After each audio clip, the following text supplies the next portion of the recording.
Good morning. I want to get started. So we have plenty of time for our speaker. Welcome to First Friday Breakfast Club. I'm Byron Huff, FFBC president. My pronouns are he, him, his. FFBC is an association of LGBTQ plus individuals and their allies formed in 1996 and is a 501c3, making your contributions tax deductible. Since formation, FFBC has awarded nearly $500,000 for scholarships that are awarded annually to high school seniors who have done significant things to reduce homophobia and educate about LGBTQ issues in their schools and communities. We will be awarding a record number, $23,000 scholarships this June.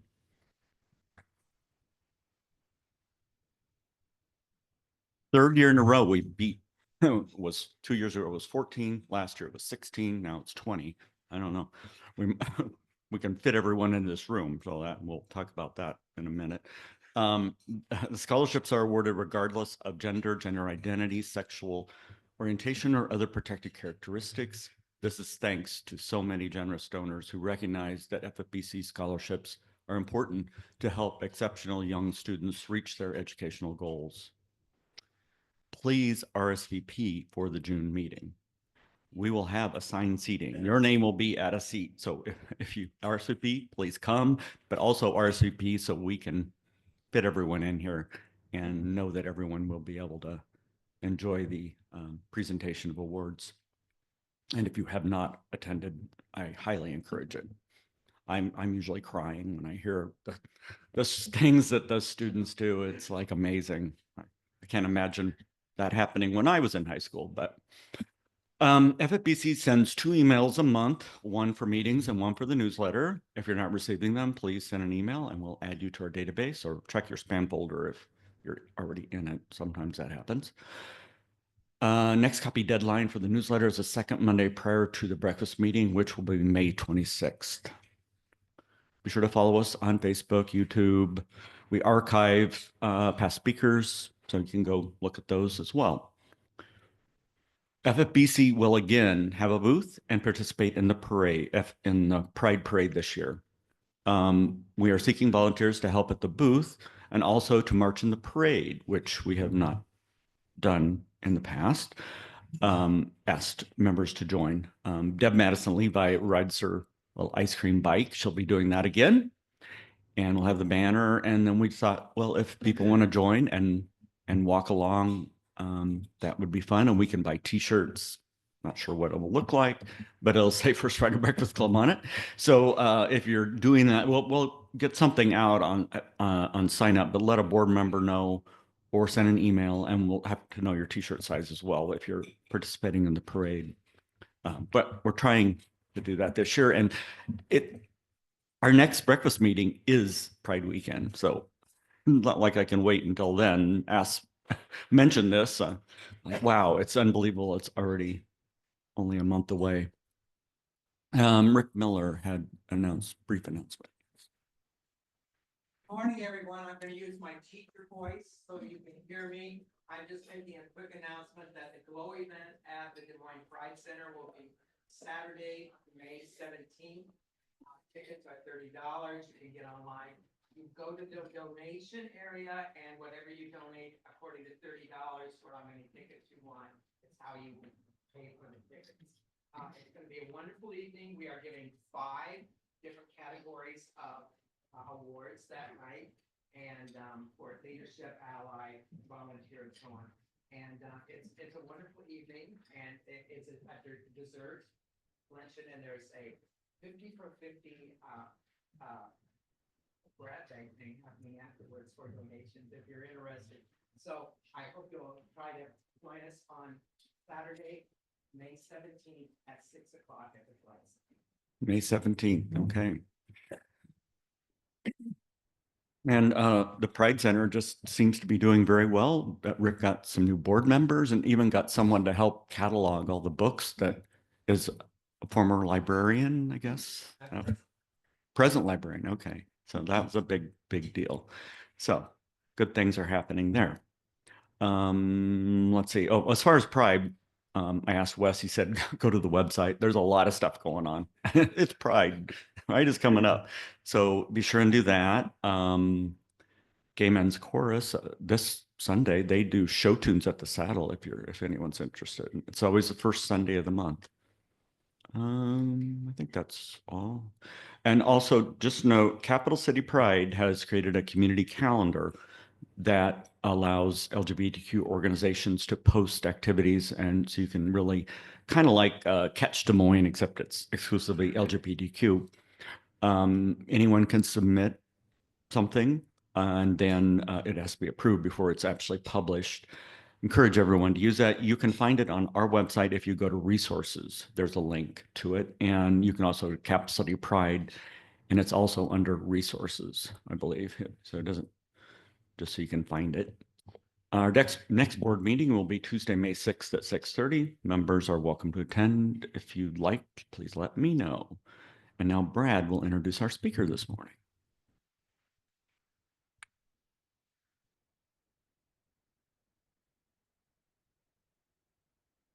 Good morning, everyone. Wow, it sounds really loud. Is it loud for everybody else? I'm a board member and I wanted to comment briefly about our board and our process for selecting speakers. May is the National Mental Health Awareness Month. And so it seems very appropriate to have the National Mental Health, or excuse me, National Alliance on Mental Illness here, the local chapter of Iowa, represented. I wanted to reflect too, and as I was thinking about this, we see in portrayals like Hollywood gives us The Beautiful Mind, where a gifted actor, Russell Crowe, portrays a mathematician and professor who's gifted in many ways, but his mind betrays him. And it wasn't so long ago that the topic of LGBTQ, as a homosexual, we were broken, we were degenerates, we were ill.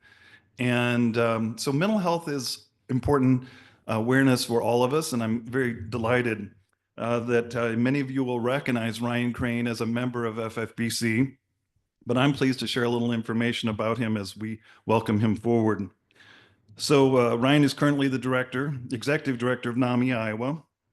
Ryan has more than 15 years of fundraising, advocacy, and nonprofit leadership experience. Prior to accepting the role of executive director, he successfully led efforts across many organizations, but in particular, $3 million was raised for the renovation of the Children's Theater at Des Moines Playhouse. That was a role that Ryan led. He has also worked at the Community Foundation of Greater Des Moines, Planned Parenthood, and One Iowa. As I was reading his bio, Ryan noted, it was at One Iowa, my first job out of college, when I became aware of the work being done for LGBTQ issues in the state of Iowa. In 2009, Ryan attended his first FFBC meeting, and in 2011, began to serve as the FFBC Scholarship Committee Chair, then shortly after, as a board member. On a personal note, Ryan caught my attention and that of my husband, Joe, and we were really impressed. And so while visiting with one of our former neighbors, Sheila Kinman, we suggested Ryan for consideration. And Sheila was seeking a member of her team at the Community Foundation. And Ryan applied and must have impressed her very much because she hired him. And that was a proud point for us. And as someone who's always worked in the profit side, I'm always truly inspired by those talented nonprofit professionals who rise and become community leaders. And I'm confident you'll be as impressed with Ryan as Joe and I have been. So please join me in welcoming Ryan to the podium.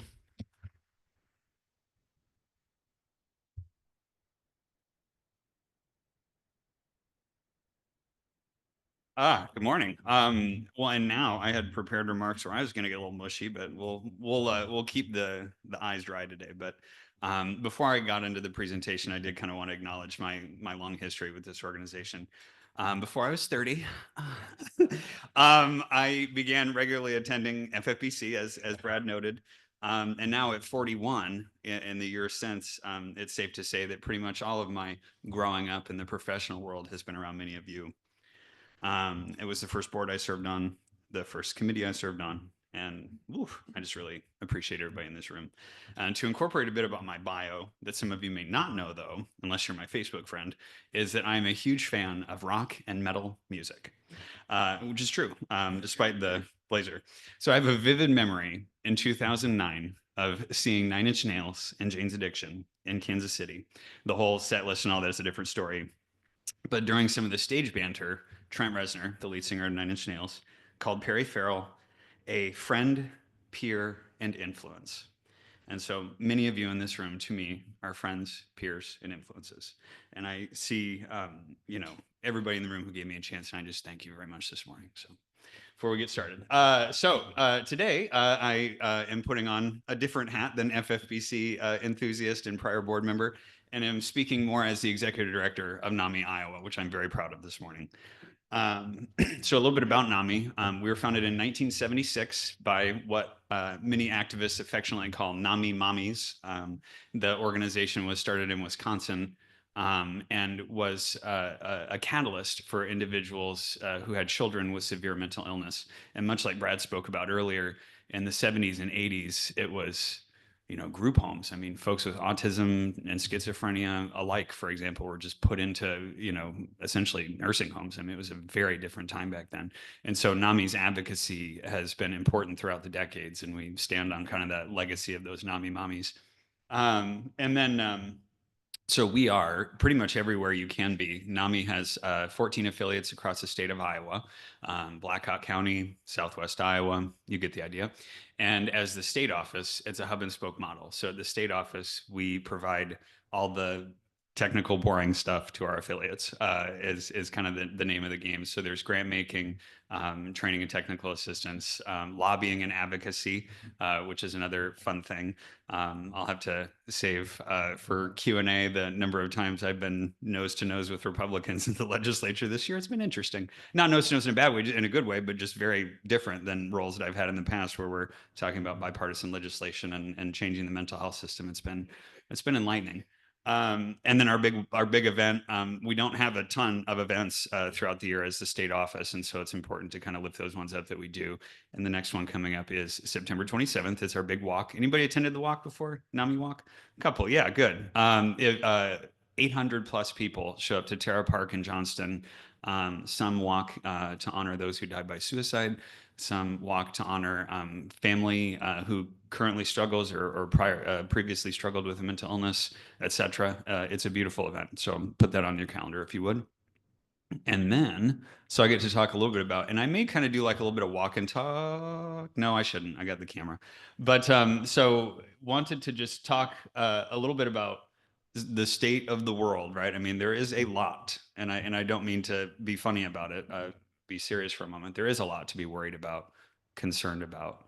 These times feel heavy, and these times feel existential even, and it can be tough to unplug, and it can be tough to keep some sense of perspective in these weird times. And so what I wanted to do today is talk about help, hope, and resilience, instead of focusing on the many things that we could talk about today that are affecting our mental health negatively. I wanted to kind of put a different spin on that. So that's what we'll be talking about today, is help, hope, and resilience. Now, a quick caveat. This is not just blind, happy, Pollyannish optimism, okay? I do not necessarily even advocate for that. But, there are a number of scholarly articles, including out of the University of Oklahoma, just since COVID, like 2022, 2023, new research indicating that hope is, in fact, something that, sort of unites humanity and can reduce, some mental health symptoms. And so when we talk about hope, what we're saying is it's a belief that the future holds the potential for improvement and that we can see ourselves as part of a solution into the future. And so when we talk about hope, I feel like that word gets, repurposed, double purposed, used kind of permissively. But when we talk about it in this context, what we're talking about is a more kind of clear-headed and rational hope and sense of optimism, which we'll talk about in just a moment. Oh, and also I wanted to acknowledge that the It Gets Better campaign that hit social media a number of years ago. And I think a lot of us were kind of rode that wave. It felt very good, right? It felt a sense of community, felt a sense of purpose. Those two things, community and purpose, in addition to hope, are the secret sauce. So when you can get those together, like with the It Gets Better campaign, that is mental health, right? It doesn't, it may not feel directly like we're talking about mental health if we just talk about sunny subjects like hope and optimism, but it is preventative and holistic mental health as well. So we talk about defining our hopes and goals, or excuse me, defining our personal hopes are paramount. That can be objectives and goals. That can be things that you have always wanted to do. I hear that a lot in the mental health world. It can be pathways and strategies, which is the how. Okay, so I'm gonna spend a moment on this slide, and I want us to kind of digest this and do some mini self work at your table. You don't have to talk to anybody, you don't have to raise your hand, but just really kind of noodle on this topic with me if you would. So when you go to quantify hope, and when you go to build hope, and when you go to create hope out of nothing, you're having a bad day, you're dealing with grief and loss, you're dealing with we're not talking about major depressive episode, which is diagnosed mental illness. We're talking about the blues. These are the times when it can be good to kind of draw on your well of hope. So that's what I wanted us to consider today. So objectives and goals, pathways and strategies, and agency. This used to be called willpower, I found in the research, and I think appropriately that concept has kind of been stricken from the broader record. We don't say willpower anymore, we say agency. That is because a lot of folks do live with diagnosed mental illnesses, and this is a different proposition for them. But then it also means that willpower is sort of a passe concept, because a lot of folks don't have the transportation, the disposable income, the time, the childcare relief, et cetera, that you would need to have willpower as we used to conceive of it. And now, so we call that agency. So, but with that, I put a little bird thing on there, and I think Gary, you're a fellow bird watcher. I'm sure others of you are as well, but I have filled my own cup unexpectedly. Polk County Conservation Board just all of a sudden got interested in birds. It's the most boring, silly, stupid hobby in the world, and I love it. And I've just been getting into it. Chautauqua, Raccoon River Park. So this is what I'm talking about when I say hope. It doesn't have to be that you connect with your therapist. If you do, good for you. It doesn't have to be learning a new musical instrument, which would sound daunting and scary. But, picking up on a little bit of bird watching has instilled a tremendous sense of hope and kind of purpose in me, discovering new species, sitting quietly outside. And so again, I encourage you, anyone in the room who wants to expand on a hobby, wants to spend more time doing something they love, don't think of it as, oh, I want to lose 20 pounds. Like, think of it as, hey, I get to go to the gym today, right? These reframes and these conceptual notes about hope. Again, objectives, pathways, and agency. That is how we begin to see our way out of this sort of political and cultural malaise we find ourselves in. It's got to start with you, and it's got to start with something that you can start building hope around in your life. I think this is resonating. You guys are being shy this morning, but and then when hope, although it is before 8 a.m., so many of you who are not morning people and who are here out of the goodness of your heart, I get it. You get a pass. So hope is hard. Hope is hard. And we talked about that just now. We did. We acknowledged that in the room, that there's a bunch of stuff to be less than hopeful about these days, of course. So what does this mean? This means practicing self-compassion. This means be easy on yourself in these times, right? And it means that focusing on the present, that which we can control, the elements of day-to-day life, and even some of the bigger stuff, focusing on the present can be incredibly grounding, actually. Not worrying about the future or regretting the past. That's a whole other topic. But we talk about just living in the present as a powerful tool in your overall mental health and well-being. It's mindfulness, and it is that which you can control in that moment. So focusing on the present, reflecting on gratitude. Much like willpower, I think being positive and just stay positive, and some of that, who's that famous thinker in the 50s and 60s? Not Norman Lear, somebody else who influenced Billy Graham that I don't like. But anyway, that's not what we're talking about. Toxic positivity is not that. Gratitude is being grateful for something that you can identify. Hey, we're talking at my table, hey, I have my health today. I literally, ticker's okay. Eyes are okay. I don't have a car payment, whatever. I mean, finding smaller things in your life to be truly grateful for, but things that you may not think about in your day-to-day life. It's only in those moments of reflection that you can get to that level of gratitude. Connecting with others. So I think I have a note and a slide or two about that. So I want to come back to that and give everybody in this room a shout out on the connection with others. Something special to say about that in a minute. But then going back to your objectives and goals, and this is going to sound corny to everybody in the room, and I'm not telling you to do this because then I'd be a bad practitioner because I haven't fully done this myself. But writing down what you're working on, or writing down what a goal is, or writing down something that you want to work on in your life, writing down that goal and creating a plan around that goal can be incredibly empowering.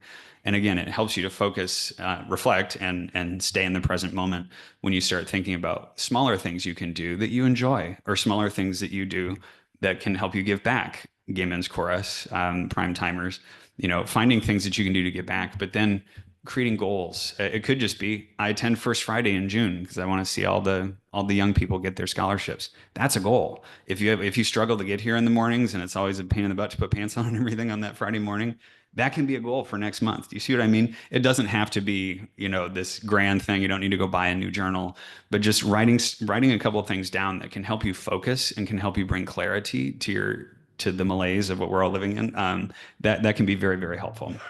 Go outside. Increasingly, and in fact, for many years now, the first longitudinal study of this was done in the UK in the 1980s.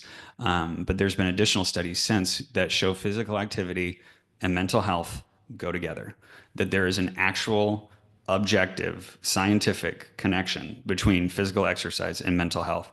And that can be something as little as 20 minutes a day, 3 times a week, just going outside for a quick walk.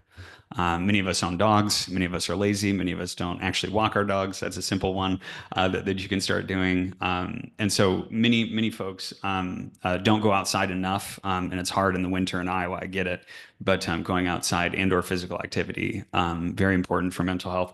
And then finally, professional help. NAMI is all about reducing stigma. NAMI is all about no wrong door for mental health. If a therapist works for you, great. If chat therapy works for you, BetterHelp, perhaps you've seen their ads, great. If you need psychiatric medication, great. If you want to try holistic medicine, also great. You get the idea that anything that's pro mental health and part of an evidence-based solution, or something that's proven to work, that we are all for it with NAMI. And then a note on 988. Who in this room knows what 988 is? Now I do want to see a show of hands. Okay, good. Good. That's more than most groups. Sometimes like a third of the room. I can't, it's a mission that I'm on. 988 is a relatively new crisis and suicide prevention hotline. So call, text, chat, 24/7, 365. And interestingly, your calls will be answered in a call center in Cedar Rapids by real Iowans. It trained, obviously. And we all laugh. Training is important. But the fact that it's in Cedar Rapids and it's not in a call center in Washington or something is pretty cool, right? So 988, anybody, anytime, the Suicide and Crisis Prevention Hotline. And I just really wanted to shout that out. So when we talk about hopelessness, so there's all my happy instructions on how to be hopeful. Okay, fine. Do you know who's still in charge of this country? Why are you hopeful? So the hopelessness piece, I get a little political there. I'm sorry. But the hopelessness piece, and I'm being serious now because I know that a lot of us in this room are like-minded, but taking breaks from the news is real. You don't have to watch or listen to NPR and watch CNN and MSNBC all day. You're free. You don't have to. And I'm being serious. I've taken my own advice that much. I have. I don't watch it at night anymore. I catch the highlights the next morning. It was draining me, you guys. It was truly draining me. And you can charge your batteries from it if you want to. No judgment. But for me personally, my news diet was becoming stressful and even a little bit toxic to my personal mental health. So third spaces there. I'm back. I said I was going to have it on a future slide. Here it is. So third spaces is the direct antidote to loneliness. I'm going to say that again. Community and being around others, sometimes colloquially called third spaces, is part of the solution. So when we talk about a third place, what do we mean? When you're not at home or work, or for younger people, when you're not at school or home, where are you? And for too many people in this country these days, most unfortunately, the answer is watching Netflix, laying on my couch, scrolling on my phone. And so we need to take our own agency and create opportunities for us to be in community together. And this group, not going to get choked up, this group does it every month and has for years. And so coming here is mental health. Okay. I just kind of want to emphasize that prime timers is mental health. Going to the thing that Rick shouted out, going to any of the events that Capital City Pride has coming up, shout out to Wes. Any of these things are community, and community is literally an antidote to loneliness and isolation. So volunteering for a cause or an organization, again, many of us in this room are actually ahead, you might say, in some regards, where so many folks just do, what's the old saying? Some famous person said, I don't remember, kind of one of the old Hollywood A-listers said that most people lead quiet lives of desperation. I'm sure many of us have heard that story, that saying before. Again, being in community and volunteering are the solution. So show up to improve a sense of well-being. Oh, excuse me. Shown to improve. Yes, we talked about that. And then the exercise bit as well. I wanted to keep this brief for everybody to have time for Q&A.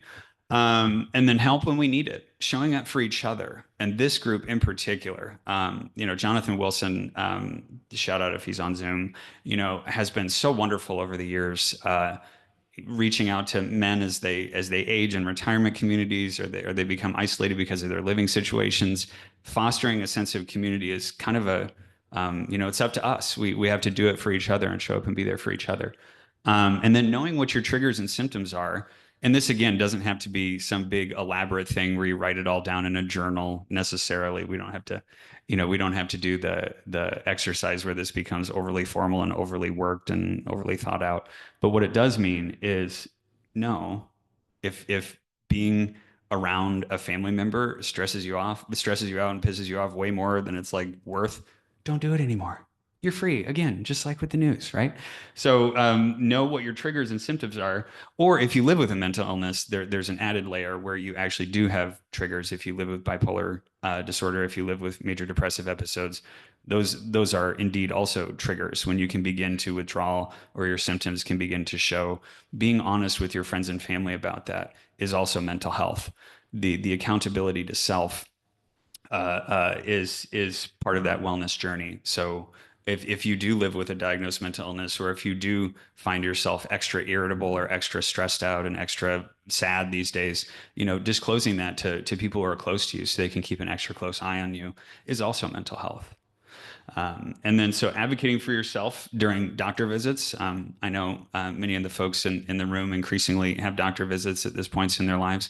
If you don't feel like you can be your own best advocate, you yourself, bring someone with you, and have that person do co-explain or dual explain what's going on with you. Being your own advocate is also part of mental health. And then finally, once again, I think I said it on a slide earlier, but just to double emphasize, therapy is okay. Medication is okay. There is no judgment and there is no stigma. Mercifully, gratefully, we've come a long way in the last 40 or 50 years.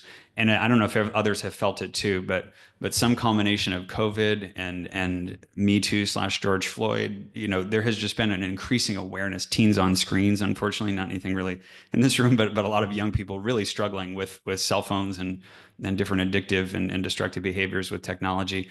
So the fact that, again, we are coming together in community with real people is part of the solution, but also knowing that if you need therapy, if you need medication, if you need additional help, if you need to call 988, that is okay too. And wanted to double emphasize that.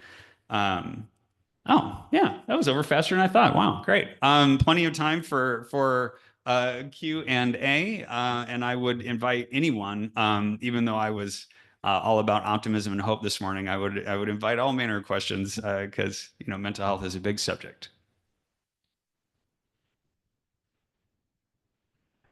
Gary.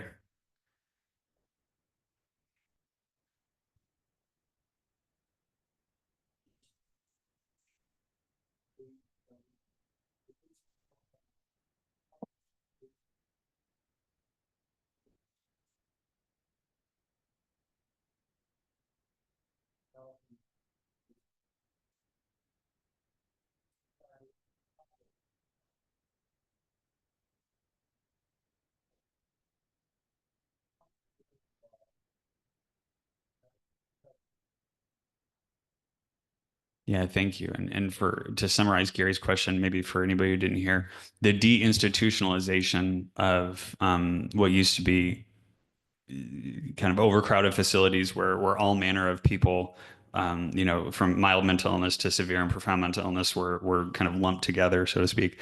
And those community homes or those places where folks can live.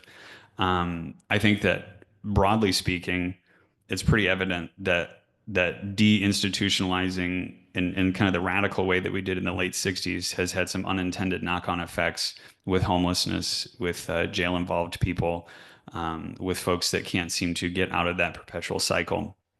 For those folks, I think it's pretty unequivocal that the system has not been good enough.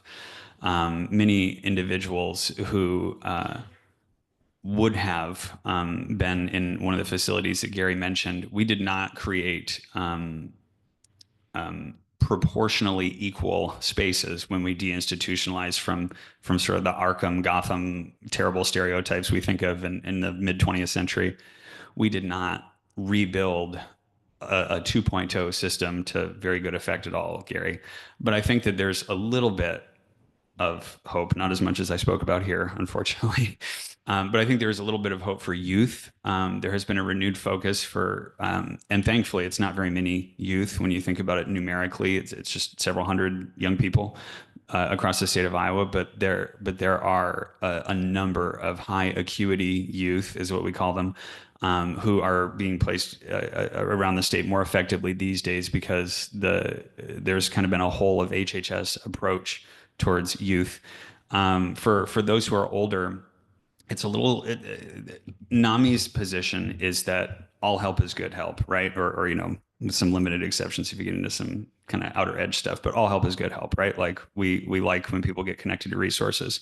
But for these folks who they live with schizophrenia, they have psychotic episodes, they have schizoaffective disorder, those folks, their own agency as an individual and their ability to decline treatment has frustrated, or I shouldn't say frustrated, but has been a conundrum. It's been a snake in its own tail, chicken egg thing for decades now, where these individuals do have some sense of agency, First Amendment, Fourth Amendment, but if they are not well enough to recognize that they are unwell, this has been, like I said, quite a conundrum in the field for a couple decades now, and that is the downstream effect of that is homelessness and individuals cycling in and out of jails and correctional institutions because we just don't have the hard resources, Gary, as you rightly pointed out. We just don't have those community-based resources in the numbers that we need to.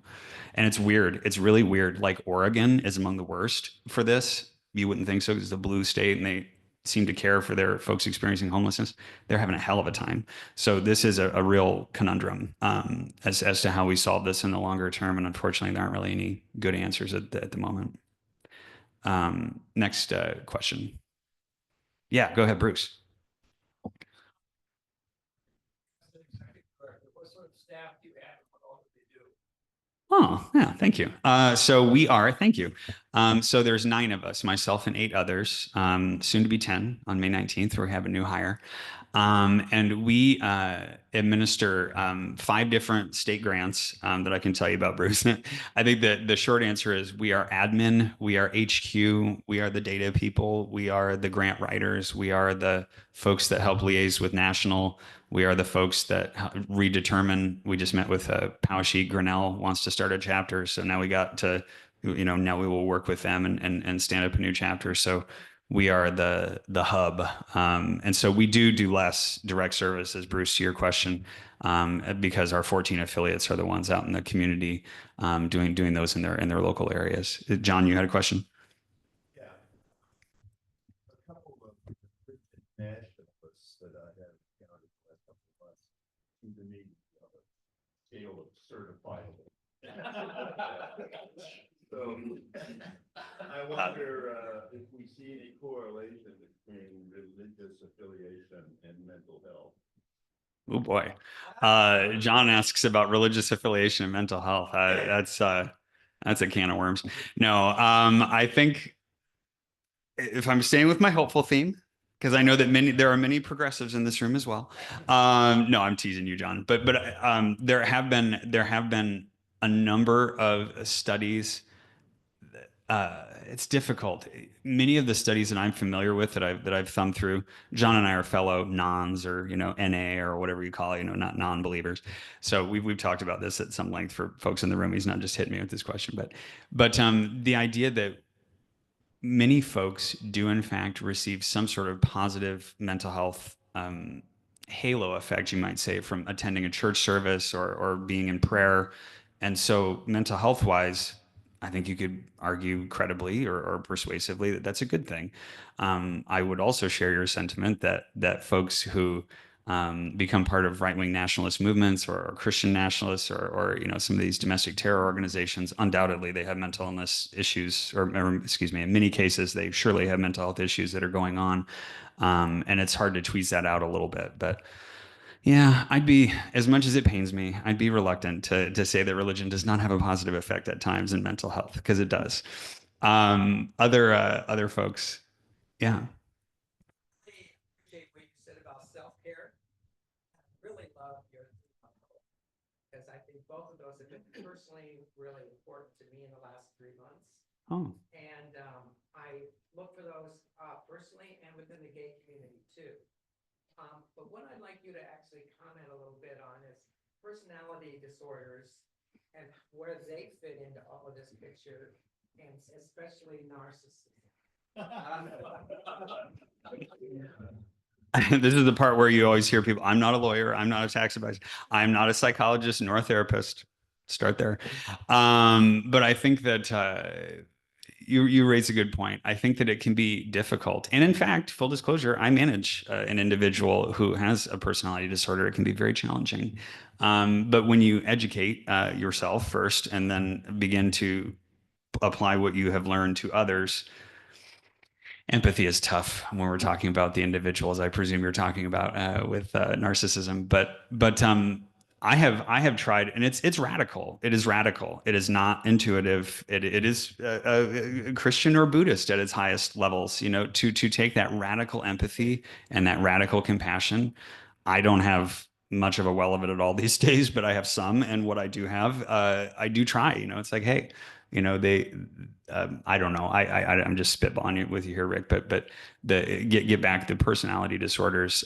Those are diagnosed mental illnesses, and so as much as we can, we need to have as much empathy and create as much kind of care and compassion and empathy and dignity for those individuals who do have more severe personality disorders. Borderline personality disorder is a surprisingly common one. And then some of the more narcissism and some of the more problematic ones, antisocial behavior.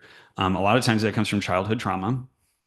And so, you can, or trauma early in life. And so I don't know. I don't, like I said, I don't have an endless well of empathy, but that is something that I try to just think, why is this person this way? Or what could have happened in this person's life? Or what do I know about this person's biography that can help me better understand them?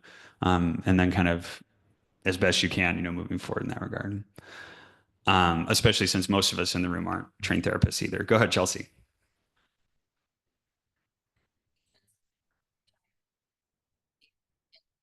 Feel bad for someone and not have patience to put up with them. Yeah, that's a good point, Chelsea. Go ahead. Question. Social capital, third spaces.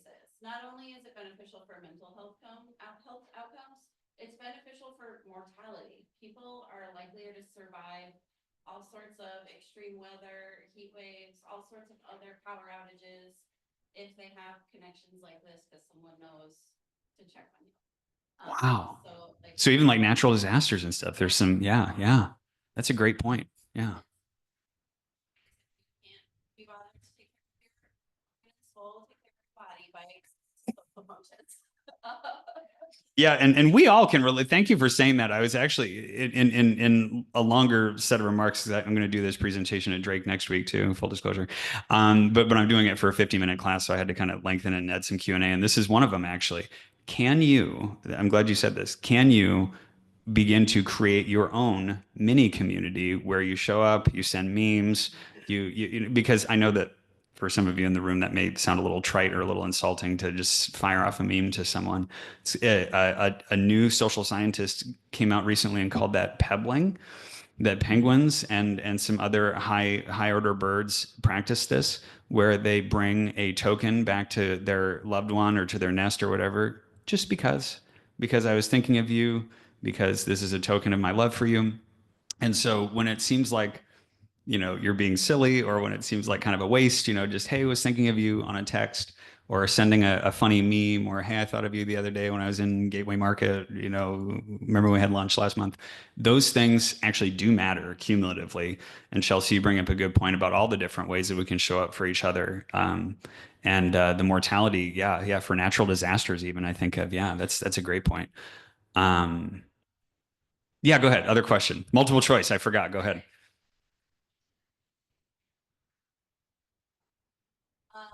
I want to know policy conversations you're having at the State House. You talked about some of that. I'd love to know what's an option, what we can look for, what we can do. Also interested in hearing you, maybe one-on-one, talk about destigmatizing language, about ableism. It's so easy for us to say something stupid or crazy. Oh, yeah.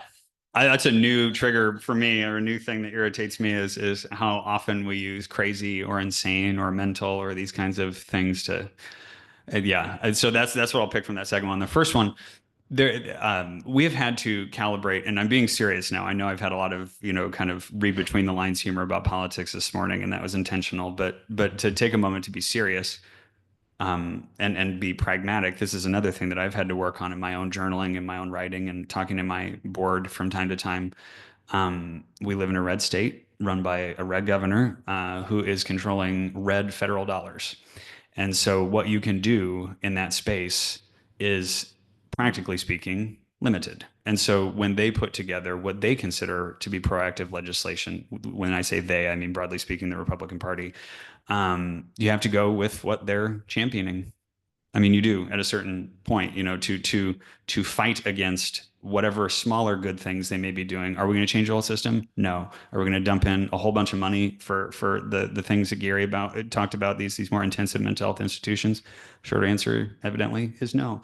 But then you take a look and say, well, what are they doing? What things can we glom onto? And there are, please forgive me for being corny, because it sounds like I'm stretching here, but there is hope on this too, because we saw during this legislative session, it's still being hammered out and is likely, and this is on the record. I mean, I've heard this from Director Garcia herself, that they want to begin to, at least, take a more serious and holistic approach. Kids were first because there's fewer of them and it's easier to find placement for them because of those smaller numbers. But the adult mental health system is next. And so all of these smaller, relatively incremental, slow things that they were working on this session are all to build towards that. Probably the one that's the most relatable is what is called a psychiatric deterioration bill. So this is really happening. This is in our legislature. It's being talked about right now. Senator Mark Costello, Republican, of a rural district, is championing this. And it is when an individual does not recognize their own symptoms when they're admitted to an emergency room, a crisis center, a Broadlawns, a mobile crisis. In Cedar Rapids, they have the Mobile Crisis Action Center. When folks are admitted to those facilities, that they are not aware of their own acuity, is what we say in the profession, how bad they are. They're not aware. And so this legislation lays out a path for us to hold those folks for up to 30 days while we continue to monitor them and we continue to prevent further deterioration. That's why we call it the deterioration bill, which is a terrible name, but I didn't think of it. But it's to arrest or to stop or to prevent the further deterioration of their mental health condition. And importantly, and this is why it's exciting, and this is the kind of progressive note out of that, is that they are indeed coming up with a referral system that they will not just be discharged. Here you go. Here's the bag of stuff you came in with. Call 988 if you need help. Good luck. I think that's not what happens in most cases anyway. I'm being playful, but that is something that the state is putting actual resources behind, actual thought power behind, on how to prevent that and how to come up with better wraparound care as folks exit these facilities, which is very cool. And so there is still some hope, even though, like I said, we have not put aside $1.5 billion to reimagine the entire system. That's not going to happen, practically speaking. As I said, we have the practical realities of the politics of this state, but there are still some cool things going on. Yeah, Gary, go ahead. And then Wade will probably be last because I keep getting eyes from Byron.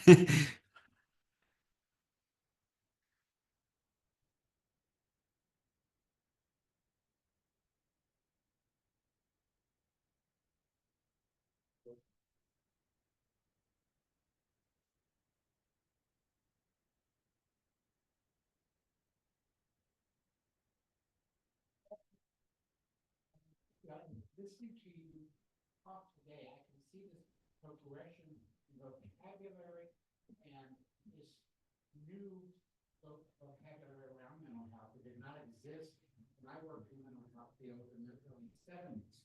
That was in the hospital. You know, we were still doing ECT treatment for those people who come in and wanted to, didn't want to be gay. I remember seeing a 16-year-old getting ECT. And that is what is ECT? Shock therapy. Shock therapy. Yeah. Yeah. Wow. Oof. Yeah.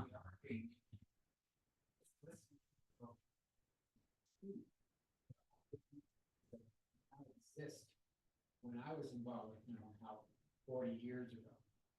Gosh, Gary, thank you. Yeah, that's hope spoken in another way. Thank you, Gary, for that feedback. Yeah. And then the last question from Wade. Go ahead.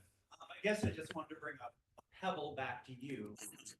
I think I am, and I think most people here that know you are very thankful for over a couple decades here, all your advocacy, your involvement in our community, your jobs, like from One Iowa to Breakfast Club to NAMI to Community Foundation, but so many other things that you've done for us.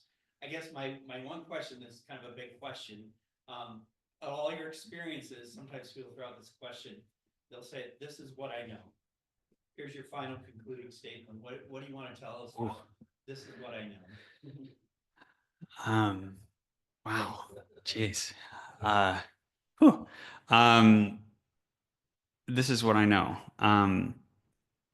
It does indeed get better. There will be whatever you're talking about. The sun is shining today. Maybe this week you didn't think it would again for a while. It was cold for a while there. You know, you know, for those of you who are politically inclined, the 2026 midterms are barely 18 months away. I mean, there's always something to be putting out your hope towards. You know, I'm learning about birds. I'm nerding out. Come talk to me about northern pintails. They're migrating at Raccoon River Park right now. So you can find anything that you can tie hope to, and then you have to create some sense of autonomy or ownership of that. And that's what I was trying to do today. So thank you. Thank you.